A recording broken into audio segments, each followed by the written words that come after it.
ओम शांति। 24 जनवरी 2024। बाबा के महावाक्य। मीठे बच्चे, आत्म अभिमानी बनने की प्रैक्टिस करो तो विकारी ख्यालात उड़ जाएंगे। बाप की याद रहेगी, आत्मा सतो प्रधान बन जाएगी। प्रश्न: मनुष्यों को दुनिया में किस रास्ते का बिल्कुल ही पता नहीं है? उत्तर: बाप से मिलने व जीवन मुक्ति प्राप्त करने के रास्ते का किसको भी पता नहीं है। सिर्फ शांति शांति करते रहते हैं, कॉन्फ्रेंस करते रहते, जानते नहीं कि विश्व में शांति कब थी और कैसे हुई। तुम पूछ सकते हो कि आपने विश्व में शांति देखी है? शांति कैसे होती है? विश्व में शांति तो बाप द्वारा स्थापन हो रही है। तुम आकर समझो। ओम शांति। रूहानी बाप बैठ रूहानी बच्चों को समझाते हैं। पहले पहले तो यह दृष्टि पक्की करो कि हम आत्मा हैं। हम भाई भाई को देखते हैं। जैसे बाप कहते हैं, मैं बच्चों आत्माओं को देखता हूँ। आत्मा ही शरीर की कर्मेंद्रियों द्वारा सुनती है, बोलती है। आत्मा का तख्त है भ्रुकुटी। तो बाप आत्माओं को देखते हैं। यह भाई भी अपने भाइयों को देखते हैं। तुमको भी भाइयों को देखना है। पहले यह दृष्टि पक्की चाहिए, फिर क्रिमिनल ख्यालात बंद हो जाएंगे। यह आदत बढ़ जाएगी। आत्मा ही सुनती है, आत्मा ही चुरपुर करती है। यह दृष्टि पक्की होने से और ख्याल सब उड़ जाएंगे। यह है नंबर 1 सब्जेक्ट। इसमें दैवी गुण भी ऑटोमेटिकली धारण होते रहेंगे। कर्मेंद्रियां चलायमान देह अभिमान में आने से ही होती हैं। देही अभिमानी बनने की बहुत कोशिश करो तो तुम्हारे में ताकत आएगी। सर्वशक्तिमान बाप की ताकत से ही आत्मा सतो प्रधान बनती है। बाप तो है ही सतो प्रधान। तो पहले पहले यह दृष्टि पक्की हो, तब समझे कि हम आत्म अभिमानी है। आत्म अभिमानी और देह अभिमानी में रात दिन का फर्क है। हम आत्माओं को अब वापस घर जाना है। आत्म अभिमानी बनने से ही हम पवित्र सतो प्रधान बनेंगे। यह प्रैक्टिस करने से विकारी ख्यालात उड़ जाएंगे। मनुष्य कहते हैं, धरती के सितारे। बरोबर हम आत्मा सितारा है। यह शरीर मिला है कर्म करने के लिए। अब हम तमो प्रधान बने हैं, फिर हमको सतो प्रधान बनना है। बाप को आना भी पुरुषोत्तम संगम युग पर है। ऐसे कभी नहीं कहेंगे कि क्राइस्ट के शरीर में आते हैं। वह आते ही रजो प्रधान में है। कोई बुद्ध व क्राइस्ट के तन में भगवान आए, यह तो हो न सके।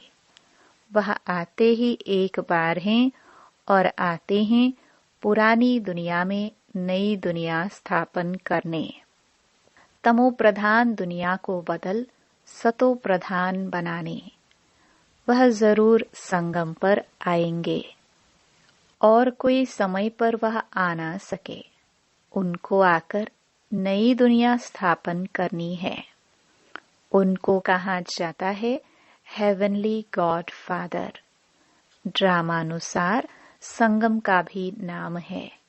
श्री कृष्ण को तो बाप व पतित पावन नहीं कहेंगे। उनकी महिमा बिल्कुल अलग है। बाबा समझाते रहते हैं, पहले पहले कोई को एम ऑब्जेक्ट समझाओ। भारत में लक्ष्मी नारायण का राज्य था, तो एक धर्म एक राज्य था। आदि सनातन देवी देवता धर्म था। एक ही अद्वैत धर्म था। हेवन स्थापन करना तो बाप का ही काम है। कैसे करते हैं वह भी क्लियर है। संगम पर ही बाप आकर समझाते हैं कि देह के सब धर्म छोड़ अपने को आत्मा समझो। लक्ष्मी नारायण के चित्र पर ही सारी समझानी देनी है। शिव बाबा का चित्र भी है। महिमा वाला चित्र बहुत अच्छा बना हुआ है। यह है ही नर से नारायण बनने की सत्य कथा। राधे कृष्ण की कथा नहीं कहते हैं, सत्य नारायण की कथा। तुमको नर से नारायण बनाते हैं। पहले तो छोटा बच्चा होगा। छोटे बच्चे को नर नहीं कहा जाता है। नर नारायण, नारी लक्ष्मी कहा जाता है।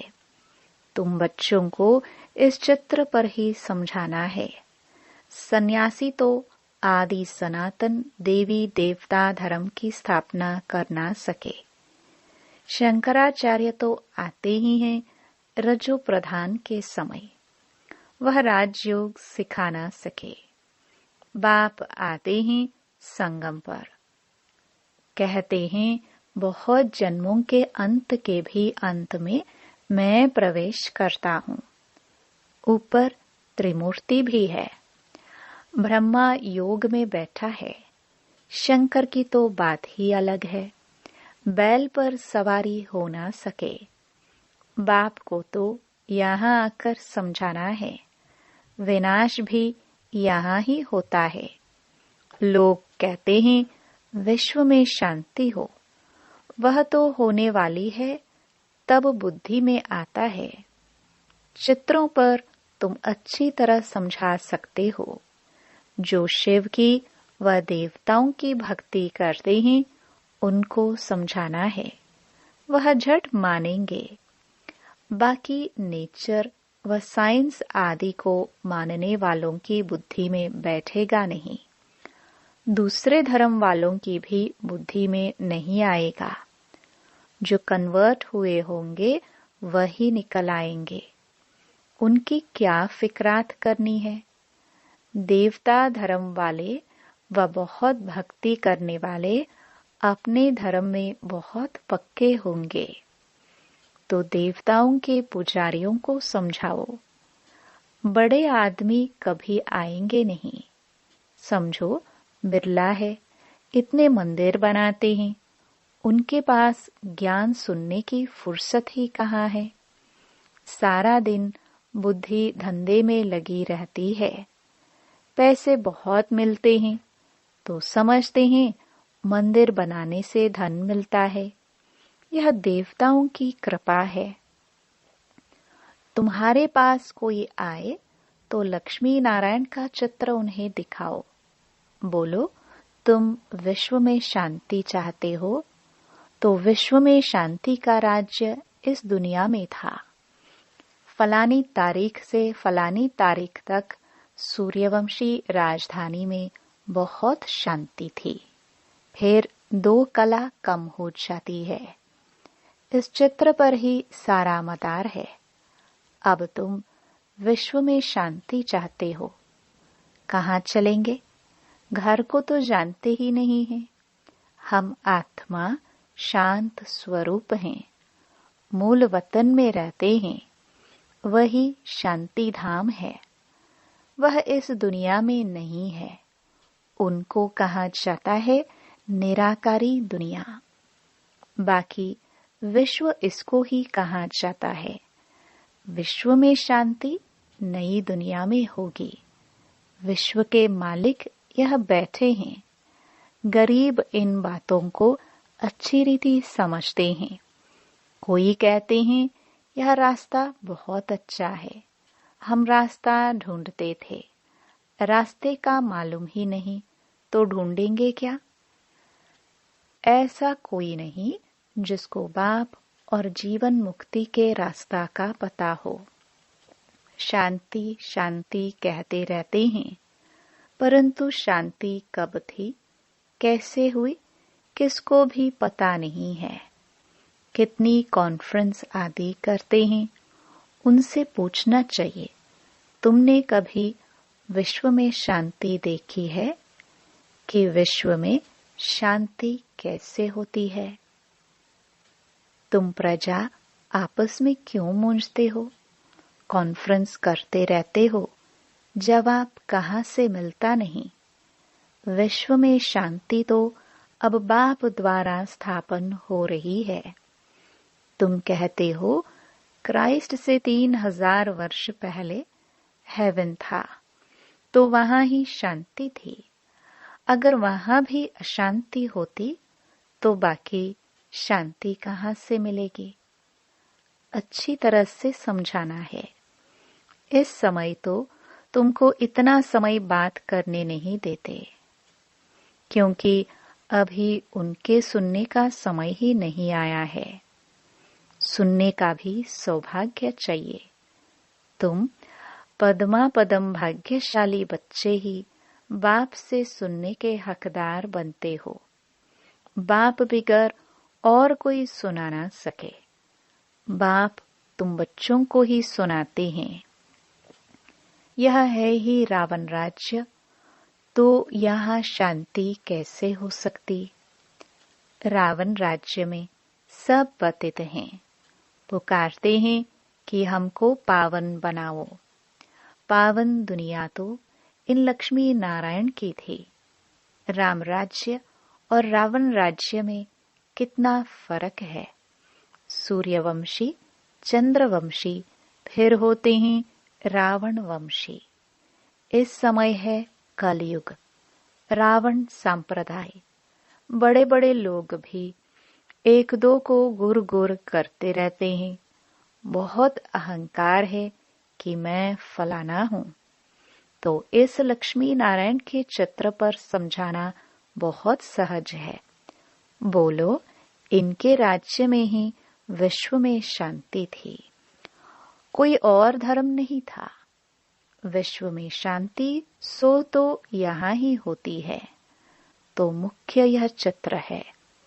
बाकी ढेर चित्रों पर समझाने से मनुष्यों के ख्यालात और तरफ चले जाते हैं। जो समझा है वह भी भूल जाता है। तब कहा जाता है टू मेनी कुक्स। बहुत चित्र होते हैं और हंसी कुड़ी के मॉडल अथवा डायलॉग आदि होते हैं, तो मूल बात बुद्धि से निकल जाती है। कोई विरला ही समझ पाते हैं कि बाप यह स्थापन कर रहे हैं। 84 जन्म भी इसके लिए ही हैं। दिखाएंगे जरूर एक का, सबको कैसे रखेंगे। शास्त्रों में भी एक अर्जुन का नाम रखा है ना। स्कूल में मास्टर एक को थोड़े पढ़ाएंगे। ये भी स्कूल है। यह तुम्हारे बैज भी बहुत काम कर सकते हैं। यह सबसे अच्छा है। पहले शिव बाबा के चित्र के सामने लाना चाहिए और फिर लक्ष्मी नारायण के चित्र के आगे। तुम शांति मांगते हो, वह कल्प कल्प बाप द्वारा ही स्थापन होती है। तुम इस चक्र को जान गए हो। पहले तुम भी तुच्छ बुद्धि थे, अब बाप स्वच्छ बुद्धि बनाते हैं। लिखना चाहिए, सिवाय परमपिता परमात्मा के कोई भी किसकी सदगति कर नहीं सकते, विश्व में शांति कर नहीं सकते। बाप ही सब कुछ कर रहे हैं, याद भी उनको ही करते हैं। मुख्य चित्र यह दोनों है। इससे हिलना नहीं चाहिए। जब तक पूरा न समझे। यह नहीं समझा तो कुछ भी नहीं समझा, टाइम वेस्ट हो जाता है। देखो, बुद्धि में नहीं बैठता तो चला देना चाहिए। इसमें समझाने वाले बहुत अच्छे चाहिए। अगर माता हो तो बहुत अच्छा, इसमें कोई नाराज नहीं होगा। यह तो सब जानते हैं कि कौन कौन समझाने में तीखे हैं। मोहिनी है, मनोहर है, गीता है, बहुत अच्छे अच्छे बच्चे हैं। तो पहले लक्ष्मी नारायण के चित्र पर एकदम पक्का कराना चाहिए। बोलो, इन बातों को अच्छी रीति समझो, तब शांति की दुनिया में जा सकेंगे। मुक्ति, जीवन मुक्ति दोनों ही मिल जाएगी। मुक्ति में तो सब जाएंगे, फिर आएंगे नंबरवार पाठ बचाने। समझाना भी भपके से है। नंबर 1 यह चित्र है। विश्व में शांति के मालिक यही थे। यह बातें समझदार की बुद्धि में बैठती नहीं। भल अच्छा अच्छा कहते हैं, पाँव में गिरते हैं, परंतु बाप को थोड़े जाना। उनको भी माया छोड़ती नहीं है। बाप जो इतना ऊंचा बनाते हैं, उनको तो कितना याद करना चाहिए। इसलिए बाप कहते हैं, मुझे याद करो तो तुम्हारे पाप कट जाएंगे, सतो प्रधान बन जाएंगे। यहाँ अंदर आने से खुशी में रोमांच खड़े हो जाने चाहिए। मैं ये बनता हूँ। मैं अंदर हिस्ट्री हॉल में आता हूँ और इन लक्ष्मी नारायण को देखता हूँ। सामने लक्ष्मी नारायण की ट्रांसलाइट रखी है।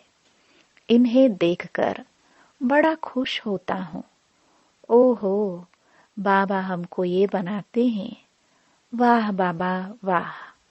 लौकिक घर में किसका बाप बड़े मर्तबे पर होता है तो बच्चों को खुशी होती है, मेरा बाप वजीर है।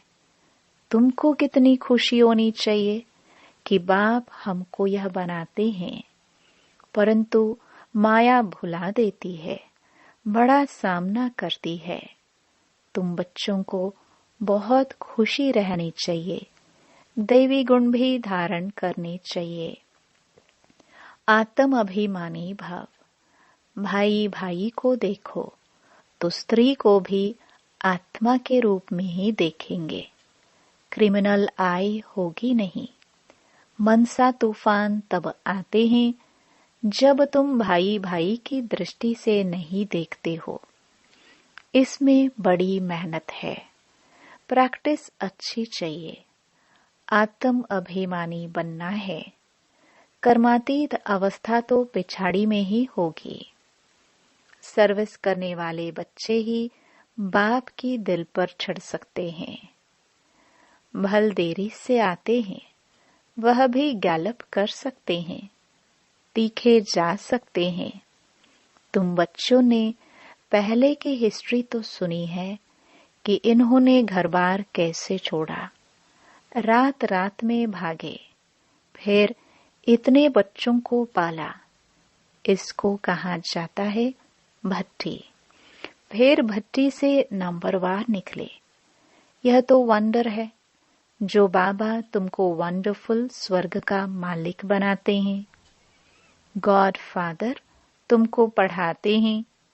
कितना साधारण है, कितना रोज रोज बच्चों को समझाते रहते हैं और बच्चों को कहते हैं नमस्ते। बच्चे, तुम मेरे से भी ऊंचे जाते हो। तुम्हें कंगाल से डबल सरताज विश्व के मालिक बनते हो। तो बाप बड़ी रुचि से आते हैं। अनगिनत बार आए होंगे। आज तुम मुझ राम से राज्य लेते हो, फिर रावण से तुम राज्य हराते हो। ये खेल है।